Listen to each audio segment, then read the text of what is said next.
આપણે south Indian style પોળી મસાલો બનાવવા માટે મેં 1 વાટકી જેટલી ચણાની દાળ લીધી છે.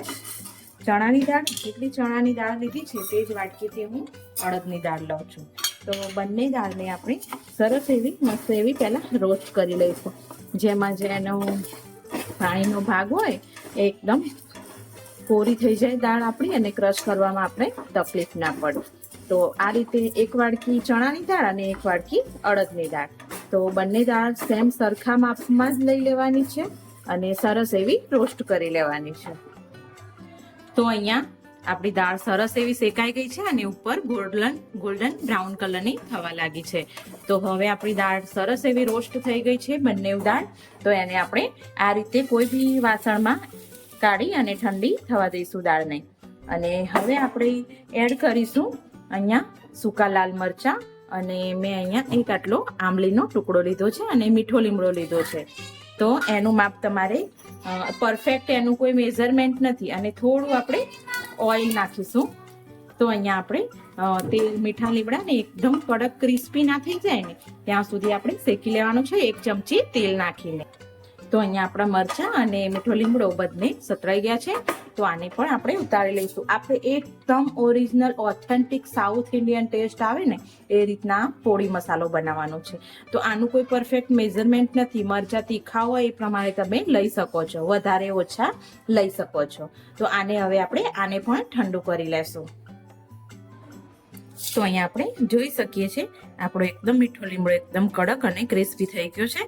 જો આ રીતનું લીમડાને તૂટે એ રીતનું રાખવાનું છે. તો આ બધી વસ્તુ પહેલા ગ્રાઇન્ડ કરી લઈશું આપણે મિક્સરમાં નાખીને. જો આ બધી વસ્તુને આપણે ગ્રાઇન્ડ કરી લીધી છે. તો હવે આપણે જે દાળ રોસ્ટ કરીને મૂકી હતી તેને આપણે અંદર એડ કરી દઈશું. તેની જોડે આપણે સ્વાદ પ્રમાણે મીઠું અને હિંગ, તો સ્વાદ પ્રમાણે મીઠું અને હિંગ નાખી અને આપણે પાછું મિક્સરને થોડી વાર ફેરવી લેશું. તો આપણે જોઈએ કે આપણે મિક્સરમાંથી બહાર કાઢીશું. જે મસાલો આપણો બની ગયો છે. આપણો થોડો ઓરેન્જ કલર ઓછો આવ્યો છે કારણ કે આપણા જે સૂકા મરચાં હતા ને એ એકદમ તીખા હતા, તીખાવાળા. એટલે જો આપણે મોટા અને લાલ સાઈઝના કાશ્મીરી મરચું અંદર લઈ લઈએ છીએ તો એકદમ કલર પરફેક્ટ ઓરેન્જ આવી જાય છે. પણ ટેસ્ટ સેમ ઓરિજિનલ એ જ કલર અને એ જ ટેસ્ટ આવે છે જે સાઉથ ઇન્ડિયનનો આવે છે ને એ જ કલર આવે છે. અને આને આપણે સંભાર ઢોસા ઉપર, ઇડલી ઉપર સ્પ્રિંકલ કરીને હવે સર્વ કરીશું. તો આપણે મસ્ત એવો પોળી મસાલો બનાવી દીધો છે સાઉથ ઇન્ડિયન સ્ટાઇલ. તો હવે આપણે સર્વ કરીશું. તો અહીંયા આપણે ઇડલી હોય કે ઢોસા હોય, કોઈ બી વસ્તુ હોય ને તો તમે આ મસાલો છે ને એ આપણે આ રીતે એડ કરીશું ઉપર.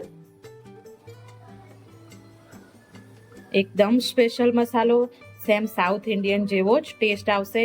તીખો, ચટપટો અને મસ્ત એવો સાઉથ ઇન્ડિયન ટેસ્ટ સાથે આપણો પોળી મસાલો તૈયાર છે. તો આ રીતે ઇડલી ઉપર આપણે એડ કરી અને આ રીતે થોડું તેલ એડ કરીશું જેથી કરીને આપણો ટેસ્ટ છે ને એકદમ સરસ આવે. કાચું તેલ હોય છે ને એડ કરીશું. તો તૈયાર છે આપણો સાઉથ ઇન્ડિયન સ્ટાઇલ પોળી મસાલો.